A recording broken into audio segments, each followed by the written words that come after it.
La noche antes de Navidad, el restaurante olía a canela y a pino, y las luces colgaban como pequeñas promesas en cada mesa. Afuera comenzaba a caer la primera nevada suave del mes. El mundo parecía dispuesto a ablandarse para la temporada. Lauren estaba sentada junto a la ventana, con las manos sobre el teléfono, mirando cómo las letras de un mensaje se navegaban con la misma lentitud con la que caían los copos. Cuando llegó, el brillo del móvil le pareció demasiado crudo entre las sombras del lugar. Alguien que había aceptado verla por fin la había dejado con un texto. Lo leyó 2 veces antes de que la sensación se le instalara en el pecho. No era grosero, no había insultos. Era, sin embargo, una puerta que se cerró con una frase que la dejó en silencio más absoluto que la nieve. «Lo de que sea sorda es más de lo que estoy buscando ahora mismo», decía el mensaje en palabras que rebotaban contra cada recuerdo que la noche llevaba pegado. Las risas, las comidas de Navidad, el asiento vacío en la iglesia del pueblo. El mensaje no negó su valor, la redujo a una circunstancia y la apartó, sin más.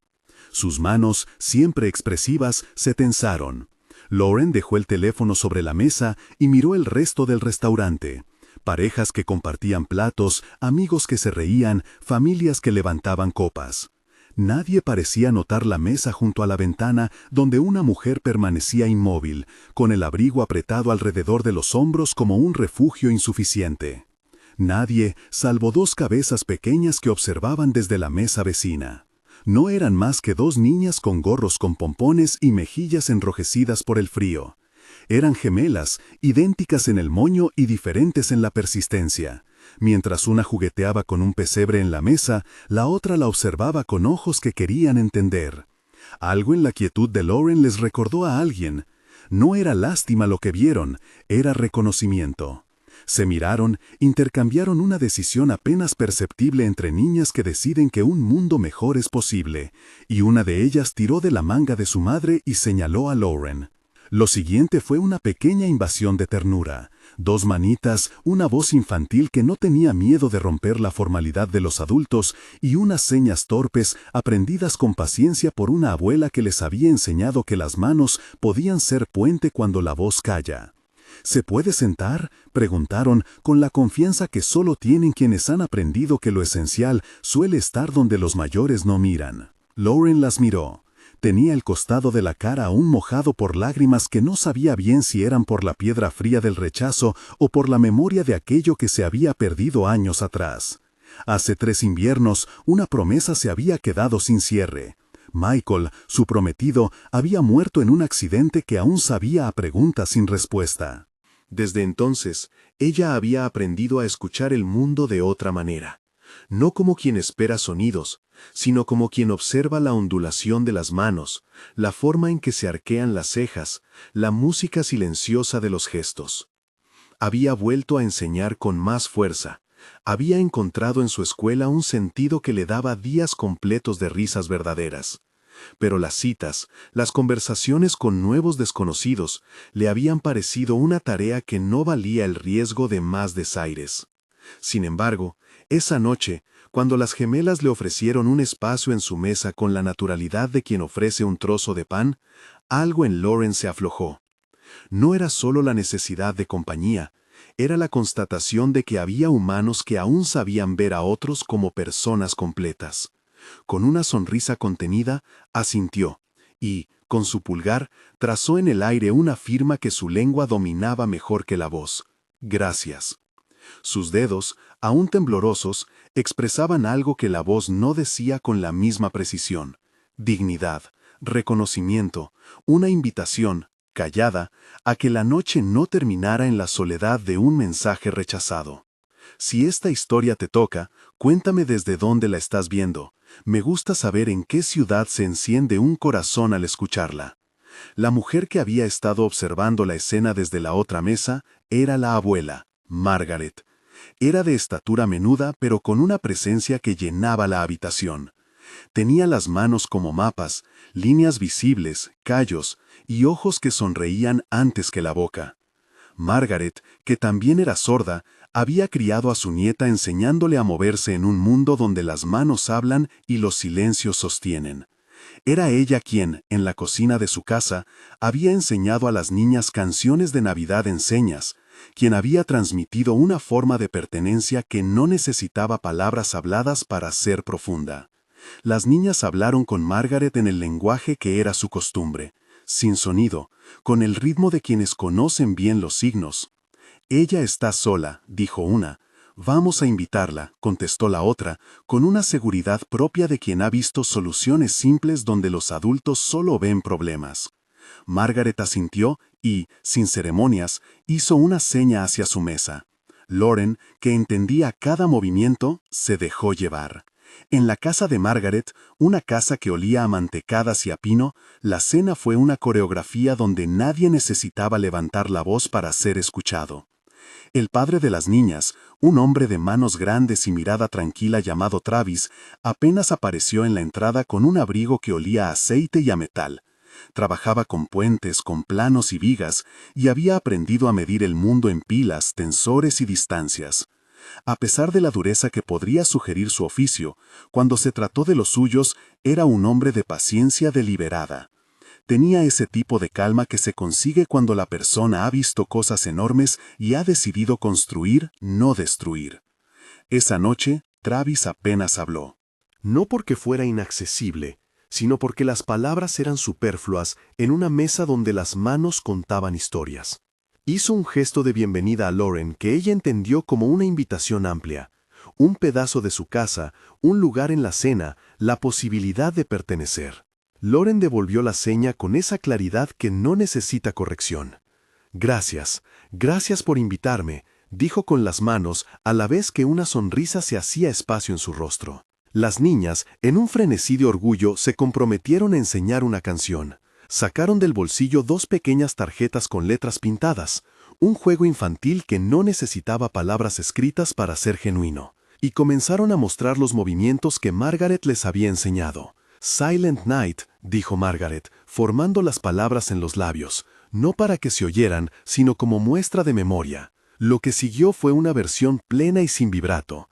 La canción en señas, una oración en movimiento donde cada palabra tenía la forma de una mano y el ritmo de una respiración compartida. Lauren observó, al principio, como quien se asoma a una escena familiar ajena y admira sin intervenir. Después, sin pensarlo mucho, sus manos se unieron a las de Margaret y de las niñas. No era que la canción fuese idéntica a la que se canta con voces, era otra cosa. Una melodía de dedos y miradas que atravesaba la noche y la transformaba. Mientras las manos marcaban la frase «Silent Night, Holy Night», algo en Lauren se quebró en un lugar que no era dolor.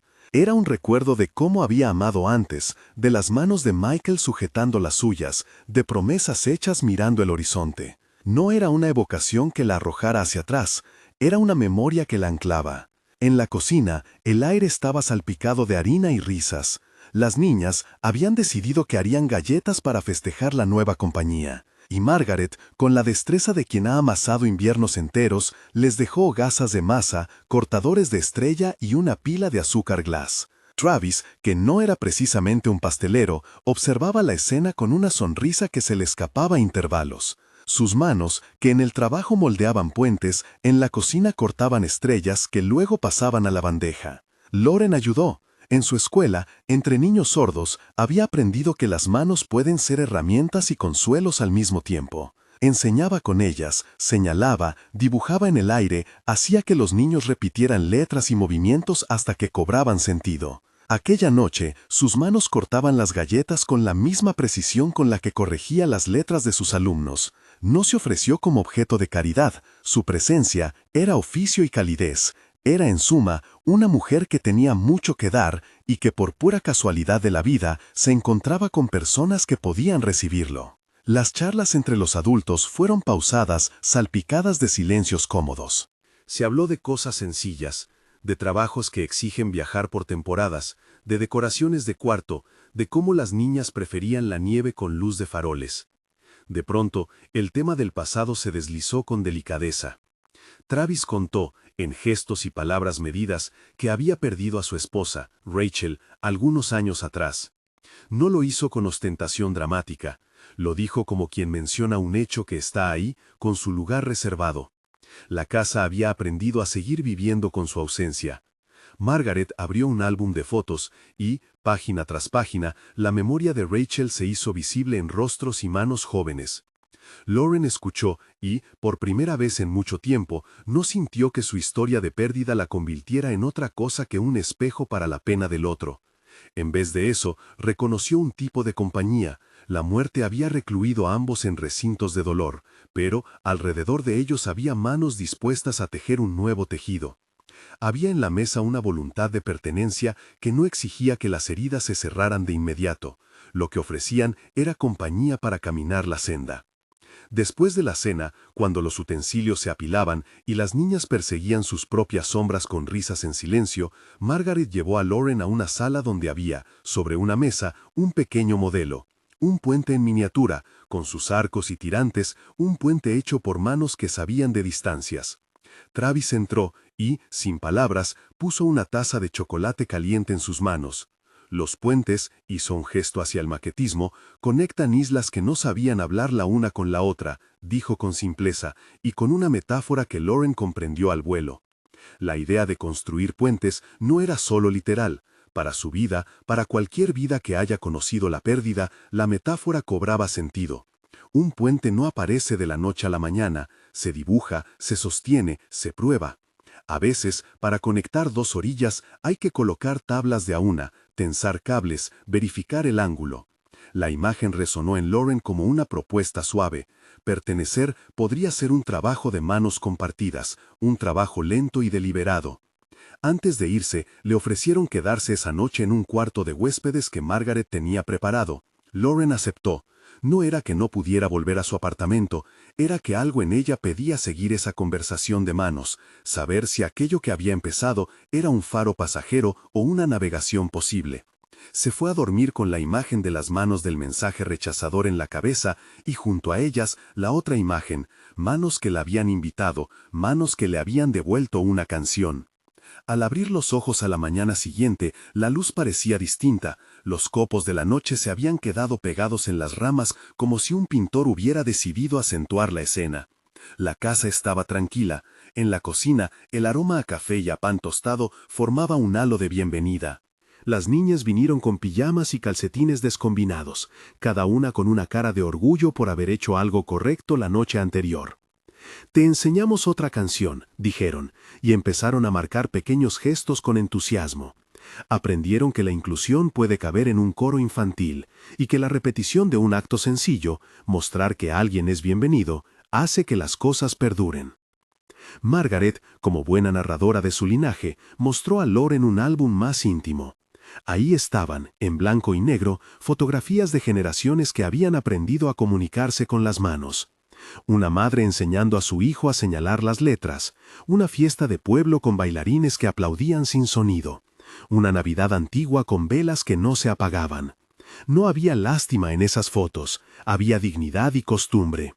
La historia de Margaret era la de alguien que había decidido que su mundo sería accesible y que la lengua de señas no era una explicación, sino una lengua propia, con su gramática y su poesía. Travis, por su parte, dejó sobre la mesa un folleto con dibujos técnicos. No era una tentativa de invadir la intimidad, era, curiosamente, una confesión. En una esquina del plano, un croquis pequeña tenía anotaciones. Puente del río Hollow, refuerzo. Lauren, mirando el dibujo, entendió que su vida no sería la del ruido de una ciudad entera. Era la posibilidad de entrar en una trama donde las manos y las vigas se combinaban. Era posible, pensó, que el lugar donde la gente construía puentes tuviera también sitio para construir vínculos. La mañana pasó entre pequeñas rutinas que parecían diseñadas para amansar a cualquiera. Hubo juegos, hubo tareas domésticas compartidas. Hubo una siesta en la que Lauren sintió que algo dentro de su pecho se distendía sin pedir permiso. Había en el ambiente un cierto ritmo de familia que no se imponía, era más bien una invitación persistente. Las niñas enseñaban nuevas señas, Margaret corregía con una sonrisa, Travis observaba y de vez en cuando hacía una pregunta en voz baja, como quien quiere entender sin invadir. Fue después del almuerzo, cuando la casa quedó en el silencio de la digestión, que Lauren recibió una notificación en su correo.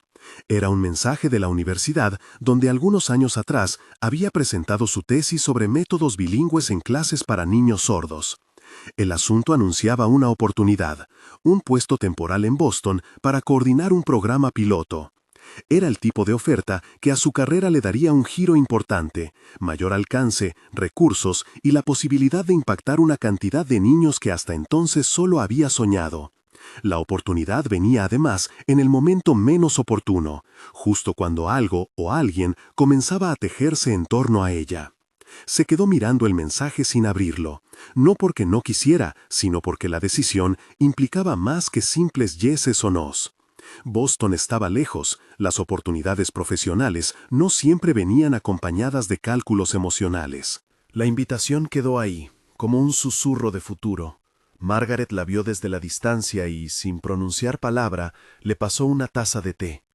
Esa taza era un puente, un gesto que decía que las decisiones, aunque solitarias, no tendrían que enfrentarse sin compañía. Lauren pensó en Michael, en las promesas que no pudieron cumplirse, en las tardes de invierno en las que se preguntaba si daría otra oportunidad al amor.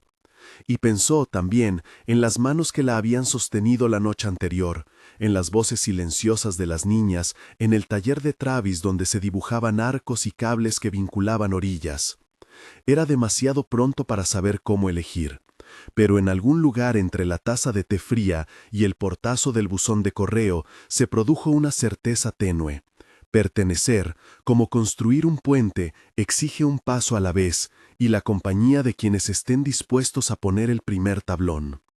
Mientras la casa volvía a su rutina de tarde, Lauren guardó el teléfono en la bolsa con la intención de no decidir nada impulsivamente.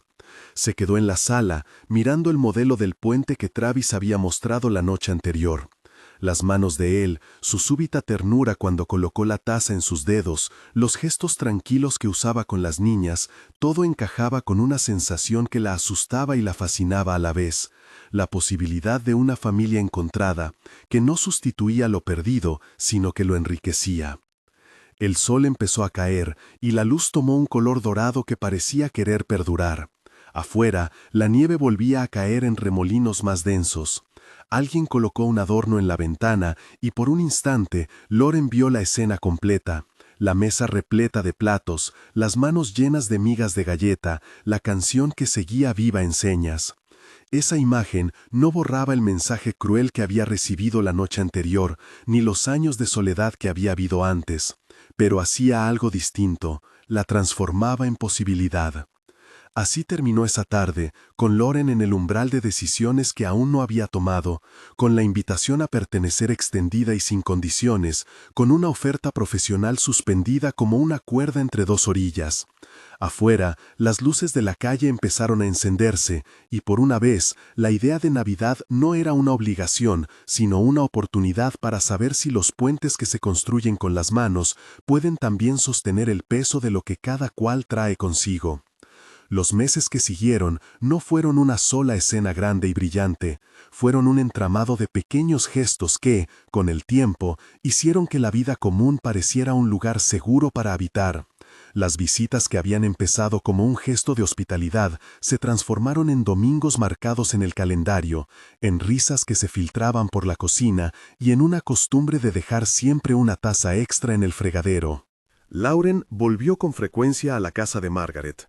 A veces para cenar, otras para corregir la pronunciación de una canción en señas con las niñas, y con el tiempo para dejar herramientas pedagógicas para la escuela que trabajaba con métodos bilingües.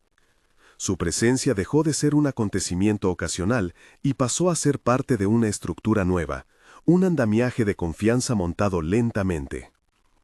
En esos meses hubo días sencillos que, vistos desde fuera, podrían parecer triviales, pero que para ellos eran los pilares de una relación naciente. Había un ritual del jueves por la tarde, galletas recién horneadas, una taza de chocolate y una sesión improvisada de Silent Night en señas practicada hasta que las manos de todos se movían con la misma cadencia. Había tardes en las que Travis invitaba a Lauren al taller para mostrarle un nuevo plano o para enseñarle cómo se calculaba la curvatura de un arco. Y ella, sin pretensiones técnicas, preguntaba por las piezas como quien aprende un idioma nuevo. Las preguntas de Lauren, ¿por qué un cable va aquí? ¿Por qué se fuerza un tirante? Eran miradas que mostraban interés genuino, y Travis, en respuesta, se abría con la paciencia de quien quiere compartir su mundo. No todo fue llano. La sombra del rechazo que había traído aquel mensaje cruel apareció algunas veces como un rastro tenso. Un comentario torpe de alguien en una cita fallida que le rebotó a Lauren a través de un recuerdo. Una llamada de un antiguo conocido que no supo cómo hablarle más allá de la lástima. La prensa de la universidad que, en un correo distante, hizo preguntas sobre su disponibilidad sin pensar en la logística de sus necesidades comunicativas. Esos momentos le recordaban que pertenecer exige un trabajo que no ocurre en un solo gesto amable, sino en la repetición de actos que afirman la dignidad día tras día. Travis no era inmune a sus propios miedos. Cuando estaba solo, en la oscuridad del taller, a veces sentía que aceptar la posibilidad de volver a amar era como poner en riesgo una estabilidad que había costado mucho recuperar. Rachel no era un vacío que pudiera borrarse. Ella vivía en las fotos, en las costumbres de la casa, en las pequeñas cosas que habían quedado como legado. Al contarlo con lentitud, con signos y con palabras medidas, Travis demostraba que la pena podía convivir con la posibilidad. Lauren lo escuchaba sin apresurar, entendiendo que el duelo de otro no le exigía que se curara a toda prisa. Lo que ofrecía era su presencia para caminar junto al dolor. Fue en ese contexto que apareció de nuevo la oferta de Boston, esta vez con un matiz distinto. La universidad proponía financiar parcialmente su estadía, pero dejaba claro que la coordinación sobre el terreno era una pieza central. En la mesa, ese correo se transformó en un tema. Las opiniones con que se quedó la familia no eran decisivas. Margaret miraba los planos como quien mira un mapa. Las niñas solo querían saber si en Boston habría nieve suficiente para hacer muñecos. Travis, con sus manos manchadas de grasa, miraba a Lauren y le ofrecía algo que no siempre se ve en las películas: tiempo para decidir, sin presiones, con la voluntad de escuchar lo que fuera mejor para ella. Lauren se tomó una semana. No fue una decisión impulsiva. Pasó esas noches pensando en sus alumnos, en los niños cuya vida podía verse transformada por un programa con recursos. Pensó también en la calidez del hogar que empezaba a construir y en la responsabilidad emocional de no dejar en medio un proyecto incipiente. En el fondo, sabía que no podía ignorar su vocación. Siempre había sido docente por convicción, no por accidente. Pero también sabía que su vida no se definía por la suma de oportunidades profesionales. Su vida era también la de las manos que la habían invitado la noche de Navidad. Una tarde, sentados en la sala con el modelo del puente sobre la mesa, ella le explicó a Travis por señas su decisión. No aceptaría la oferta de Boston. No fue un rechazo a la idea de crecer profesionalmente, sino una afirmación de que ese crecimiento, por ahora, debía conciliarse con la familia que emergía. Quería explorar alternativas, proponer una colaboración remota, diseñar con la universidad un programa piloto que pudiera manejarse desde su ciudad, o bien coordinar estancias cortas en las que ella viajara ocasionalmente sin desarraigarse. Travis la escuchó atentamente. Luego, con esa mezcla de firmeza y ternura que venía de su oficio, le tocó la mano y le hizo entender que no veía en su decisión un sacrificio, sino una elección compartida. «Construyamos esto juntas», le dijo en voz baja, y en su gesto había la promesa de apoyo que no imponía condiciones. Lo que sucedió después fue un aprendizaje de pequeñas negociaciones. Lauren propuso un calendario de trabajo que incluía estancias más cortas a Boston, y la universidad aceptó pilotear la modalidad híbrida. Ella no renunció a su carrera, simplemente la reconfiguró para que cupiera con el nuevo entramado emocional. Eso fue importante. La historia no quería presentar a Lauren como alguien que lo pierde todo por amor, sino como una mujer capaz de decidir con criterio y de construir soluciones creativas que respetaran sus valores profesionales y sus nuevas relaciones. Las citas entre ellos se desarrollaron con la lentitud de quien sabe que las mejores cosas no desesperan. No fueron cenas formales con preguntas forzadas, fueron salidas al mercado, tardes de arreglar una bicicleta con las niñas, noches de lectura en el sofá donde cada uno compartía un recuerdo de su persona perdida como quien abre un álbum sin exigir respuestas. Hubo un primer beso que no fue anunciado con fanfarria, sino que llegó después de una tarea conjunta: montar una estantería para la habitación de huéspedes. Se miraron. Se sonrieron, y sus manos se buscaron en el silencio como si hubieran aprendido un lenguaje propio. El taller de Travis siguió siendo un lugar de revelaciones. En una tarde húmeda de abril, cuando la lluvia golpeaba el tejado en un ritmo constante, Travis le pidió a Lauren que lo acompañara para ver el montaje de un nuevo prototipo, un puente peatonal para una comunidad cercana. Ella, con sus gafas y una libreta, se sentó a observar cómo él y su equipo ajustaban tensores, calculaban ángulos y probaban piezas. En medio del ruido metálico, hubo un momento de quietud en el que Travis se acercó. Tomó una pequeña placa de metal entintada con una inscripción y, con manos que temblaban apenas, colocó esa placa en el centro del modelo. No dijo nada por un instante. Luego, con gestos claros, firmó, otra vez, palabras que estaban hechas de la urgencia de lo verdadero. Agradecimiento, admiración y algo más, un querer que crecía despacio. Él habló también con palabras. Confesó que ella lo había ayudado a entender que el puente que más le importaba no era el que unía costas físicas, sino el que conectaba personas. Tú me enseñaste que la distancia más difícil no es la métrica, sino el prejuicio con el que la gente piensa que ciertas vidas son menos completas, dijo. Lauren, con la misma calma que usaba en su aula, contestó que ella no necesitaba ser rescatada, solo quería ser vista. Ambos se rieron, nerviosos, y las manos se encontraron otra vez. La propuesta llegó meses después, de modo íntimo y muy ligado a lo que ellos habían construido. No hubo rodillas drama matrimoniales en una plaza pública, ni sorpresas escenográficas que reemplazaran la verdad de su proceso.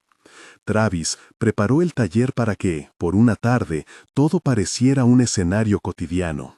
Una taza de café en su banco de trabajo, el modelo del puente iluminado por una lámpara, y a un lado, fotos impresas de momentos compartidos. Una galleta quemada, una mano de niña sosteniendo la de Lauren, una fotografía de Margaret sondelendo. Delante del modelo, tomó la mano de Lauren y por señas le preguntó si querría construir esa vida con él. Le habló de paciencia, de elegir cada día, de no esperar que el dolor desapareciera, sino de aprender a vivir con él acompañado. Le ofreció ese puente, una promesa de esfuerzo compartido.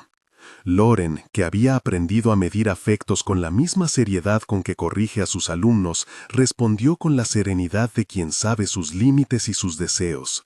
Dijo sí.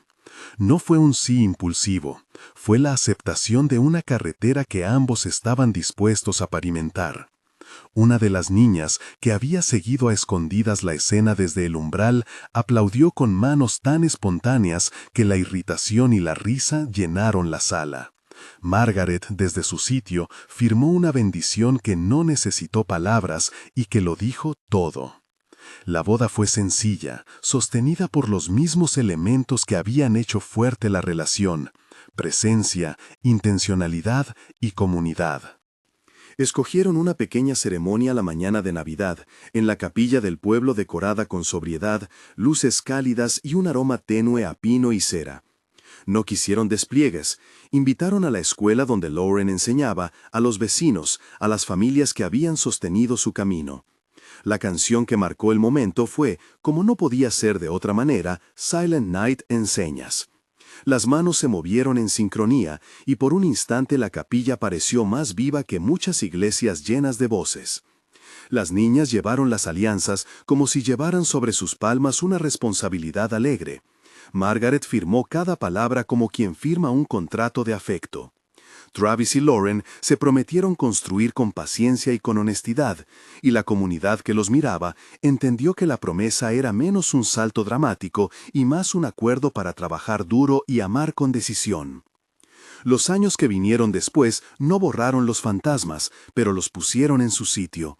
Aprendieron a convivir con la ausencia sin que ésta definiera su presente. Lauren siguió enseñando, diseñando proyectos y, gracias a la alianza con la universidad, coordinando el programa piloto desde su ciudad. Tuvo estancias en Boston, sí, pero siempre volvía a la mesa donde las manos aprendían canciones. Travis continuó su oficio, con puentes que cruzaban ríos y ciudades, y con la misma paciencia que ponía en la ingeniería, supo cuidar la vida que estaban construyendo. La familia creció de maneras que no siempre se planean. Uno de los días más luminosos llegó con el nacimiento de Caleb. No hubo drama en su llegada. El embarazo fue anunciado en una cena donde las niñas aplaudieron y Margaret lloró silenciosa y orgullosa. El parto fue una coreografía de manos y miradas. Lauren, que conocía bien las señales del cuerpo y la respiración, enseñó a Paula, la enfermera, cada gesto que facilitaba la comunicación. Cuando Caleb nació, su primer llanto fue celebrado como el inicio de un nuevo tejido. Se le puso un nombre que, en la tradición bíblica, significa firmeza y corazón fiel. No fue, de ninguna manera, una declaración teológica, sino una elección afectiva. Caleb, una palabra que resonaba de firmeza y de presencia. La cámara de la casa quedó llena de fotos, la primera sonrisa de Caleb, sus manos gorditas intentando copiar la coreografía de Silent Night, su carita al sentir por primera vez la nieve en sus pequeñas pestañas. Las niñas, ya no tan pequeñas, corrían buscando quién leía el cuento con mayor teatralidad. Margaret contaba historias de su juventud y Travis hacía planes para llevar al pequeño al taller cuando fuera lo suficientemente grande para sostener una herramienta de madera. La vida cotidiana con sus obligaciones y sus banalidades se llenó de sentido nuevo. No porque un niño cambiara todo, sino porque la llegada de un miembro más hizo evidente el valor de los actos repetidos, lectura en voz alta, enseñar a decir gracias con las manos, esperar en silencio cuando una tarea requiere calma. Encontrar familia no fue una reparación inmediata a su duelo. Fue un tejido sostenido por personas que eligieron, día tras día, estar ahí. Para ella, enseñar a los niños la canción en señas fue uno de los actos más profundos de su vida. No solo transmitía lenguaje, sino la certeza de que todos podían participar de la memoria colectiva de una comunidad. La tradición que instauraron con las niñas terminó por replicarse más allá de sus paredes. La escuela de Lauren empezó a invitar a la comunidad para una velada anual donde se enseñaba una canción en señas y se hablaba de inclusión de forma práctica. Ello no surgió de una iniciativa única, sino de la suma de gestos. Madres y padres aprendiendo a saludar con las manos, vecinos que se ofrecían para adaptar rampas en la iglesia, madres que pedían a los maestros ideas para incluir señas en los cumpleaños. Fue un cambio pausado, sin titulares rimbombantes, pero con resultados tangibles, un barrio que aprendía a saludar en 2 idiomas. En el corazón de la historia, lo que más importó nunca fue el final feliz en tono de guión cinematográfico, sino la evidencia de que la vida se construye en capas. Hubo días de rencor, de tristeza que volvió a aparecer sin invitación. Hubo también días en que la risa de un niño bastaba para volver a empezar. Para Lauren, la clave fue la diferencia entre ser objeto de compasión y ser sujeto con agencia. Se le abrieron puertas porque ella ofreció las llaves y porque quienes la rodearon decidieron aprender a usar las cerraduras con cuidado. Si volvemos por un momento a la imagen inicial, la mesa junto a la ventana, el mensaje en la pantalla, las copas alzadas del restaurante, se verá que aquello no fue sino un punto de partida. Aquel rechazo fue real y doloroso, pero también fue un impulso, aunque involuntario, para que se revelara algo que antes estaba oculto, la posibilidad de una familia elegida que no borraba lo perdido, sino que le daba un lugar distinto, más ancho y más amable. Margaret y las niñas no salvaron a Lauren, la invitaron a ser quien ya era. Travis no la rescató, la eligió una y otra vez, y Lauren, con su dignidad intacta, aceptó ser elegida. En el epílogo de esta vida compartida hay rutinas que se vuelven sagradas. El sonido de las manos marcando la letra de una canción, el olor a galletas horneadas cada jueves, los planos desplegados sobre la mesa que hablan de un oficio y de un compromiso por la comunidad. Hay también decisiones concretas que muestran cómo se vive la pertenencia. La elección de quedarse cuando estaba la oferta de Boston, la voluntad de diseñar alternativas profesionales que respetaran su vocación, el acuerdo de no apresurarse en el amor, sino de construirlo con paciencia. Termina la historia con una invitación humilde. Si te ha conmovido este relato, comparte con alguien que pueda necesitar el recordatorio de que la bondad tiene efectos reales. Si la imagen de un mensaje que deseaba apartarla y de dos niñas que le devolvieron un lugar te recordó algo que has vivido o que has visto, cuéntalo en los comentarios. ¿Desde qué ciudad lo miras y qué gesto pequeño ayudó a sanar una herida en tu vida? Suscríbete si quieres recibir más historias que celebran la posibilidad de pertenecer. Y vuelve cuando quieras. La verdad es que todos construimos puentes, con manos inquietas y con corazones que, cuando se abren, encuentran el paso más seguro. Porque al final, nadie pertenece por decreto. Se pertenece cuando otros se sientan a la mesa, cuando las manos se enseñan unas a otras, y cuando alguien decide, día tras día, tender ese tablón que permite cruzar. La noche en que la rechazaron por ser sorda no cerró su historia. Fue, más bien, el inicio de un puente que hoy sostiene, con firmeza, a una familia que eligió mantenerse junta.